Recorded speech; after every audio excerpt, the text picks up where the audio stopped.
مولا عربی زبان میں دوست کو بھی کہتے ہیں، مولا عربی زبان میں مدد کرنے والے کو بھی کہتے ہیں کہ اوصانی خلیلی، میرے دوست نے مجھے وصیت کی. خلیل عربی میں کہتے ہیں بیسٹ فرینڈ کو. اور مولا ہر شخص کو کہا جا سکتا ہے.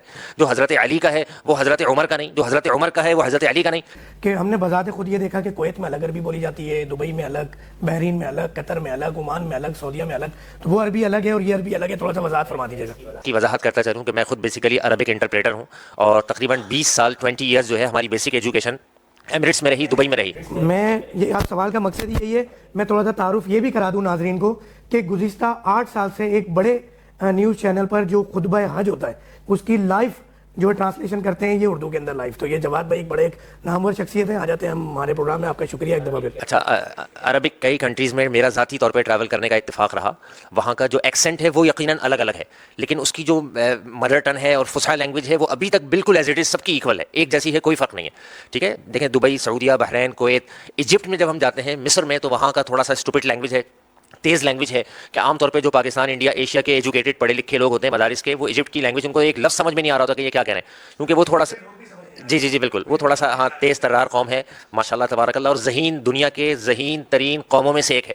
یہ اکثر لوگوں کے علم میں نہیں ہوتا. ایجپٹ جو ہے جی آپ کو میں حیران کن بات بتاؤں، مڈل ایسٹ میں اگر کوئی ایک ایجپٹ کمپنی میں مینیجر رکھ لیتا ہے تو وہ کہتا ہے کہ 20 لوگوں کی جگہ یہ کافی ہے. یعنی اللہ نے ان کو یہ خدا داد صلاحیت دی ہے. اور یہ بھی ایک حیران کن سروے ہے کہ پورے مڈل ایسٹ میں اسکول، کالجز، یونیورسٹی میں اکثریت جو ہے ٹیچرز کی وہ ایجپشن ہے. تو وہ اللہ تعالیٰ نے ان کو ایک صلاحیت دی ہے. ایکسنٹ الگ الگ ہے کنٹریز کا، لیکن فصحی عربی سب کی ایک ہے. ٹھیک ہے، اب ہم آ جاتے ہیں اپنے پوائنٹ پہ کہ آپ نے انت مولانا، قرآن مجید کی سورہ بقرہ کی آخری آیت کا حصہ ہے کہ یا اللہ تو ہمارا مولا ہے، فانصرنا علی القوم الکافرین، ہماری مدد کر کافر قوم کے خلاف. دیکھیں لفظ مولا قرآن مجید میں اور صحیح احادیث میں اس کے 3 معانی کا مستعمل ہے. یہ مولا عربی زبان میں دوست کو بھی کہتے ہیں، مولا عربی زبان میں مدد کرنے والے کو بھی کہتے ہیں، مولا عربی زبان میں جو ہم کہتے ہیں نا مولانا صاحب آ گئے، کہتے ہیں جی مولانا صاحب آ گئے، کیا مطلب ہے یہ وہ اس کا مطلب یہ کہ ایک معزز شخصیت بطور احترام اور تکریم بھی یہ لفظ استعمال کیا جاتا ہے. اور یہ لفظ اسی طرح عرب میں بھی استعمال کیا جاتا ہے. تو خدا نخواستہ احادیث کے ذخیرے سے ہمیں یہ معلوم ہوتا ہے کہ تمام صحابہ ہمارے دوست ہیں. اگر کوئی شخص اللہ کے نبی صلی اللہ علیہ وسلم کو یہ کہتا ہے کہ اللہ کے نبی صلی اللہ علیہ وسلم دوست ہیں، تو ایک صحابی نے اللہ کے نبی صلی اللہ علیہ وسلم کو مخاطب کر کے پوچھا کہ اوصانی، مجھے کچھ وصیت کر دیجیے. پھر انہوں نے حدیث نقل کی، بخاری مسلم سیاستہ میں حدیث موجود ہے. کہتے ہیں حضرت ابو درداء کہ اوصانی خلیلی، میرے دوست نے مجھے وصیت کی.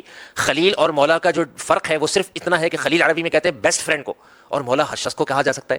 تو ہم نے ہوا یہ کہ لکیر کے فقیر بن کے بعض دفعہ ہم نے اپنی مرضی سے اس کے معانی اور کانٹیکس نکال لیے، ایک الگ مفہوم سمجھ لیا، اور اس سے جو ہے وہ ہم بہت زیادہ، دیکھیں قرآن مجید کی آیت ہے 3 سپارے کی، تلک الرسول فضلنا بعضهم علی بعض، اللہ نے انبیاء کو، رسولوں کو ایک دوسرے پہ فضیلت دی ہے. صحابہ میں بھی ایک دوسرے کا، جو حضرت ابو بکر کا مرتبہ ہے وہ حضرت عثمان کا نہیں، جو حضرت عثمان کا ہے وہ حضرت ابو بکر کا نہیں، جو حضرت علی کا ہے وہ حضرت عمر کا نہیں، جو حضرت عمر کا ہے وہ حضرت علی کا نہیں. لیکن ہم کاؤنٹر کر کے ایک کے مرتبے کو اتنا بلند و بالا لے جائیں اور باقی سب کو ہم ڈیگریڈ کریں، یہ قطعاً کسی بھی ایک ادنا سے ادنا صحابی کے بارے میں بھی ایسا جملہ کسی ایمان والے کے لیے زیب نہیں دیتا.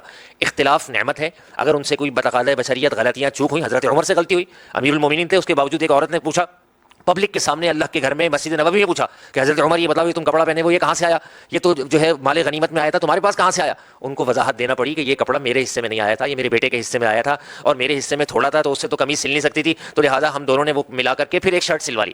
وضاحت دینی پڑی. اس کے علاوہ بھی بے شمار صحیح احادیث میں ایسے واقعات موجود ہیں کہ صحابہ اکرام سے، امیر المؤمنین سے تک سے غلطیاں ہوئیں اور انہوں نے اس سے رجوع کر لیا. مسلم میں حدیث موجود ہے، حضرت عمر کہتے ہیں کہ میں آج تک یہ اس مسئلے کو اس طرح لاگو کرتا رہا، آج میں اس سے رجوع کرتا ہوں. بالکل موجود ہے، کوئی اتنا بڑا مسئلہ نہیں ہے. لیکن کسی کے مرتبے کو اتنا بڑھا دینا اور باقیوں کو کاؤنٹر کرنا، یہ ادب کے خلاف بھی ہے، اسلام کے مزاج کے خلاف بھی ہے، اور اللہ کے نبی صلی اللہ علیہ وسلم کی احادیث کی اس میں مخالفت بھی ہے.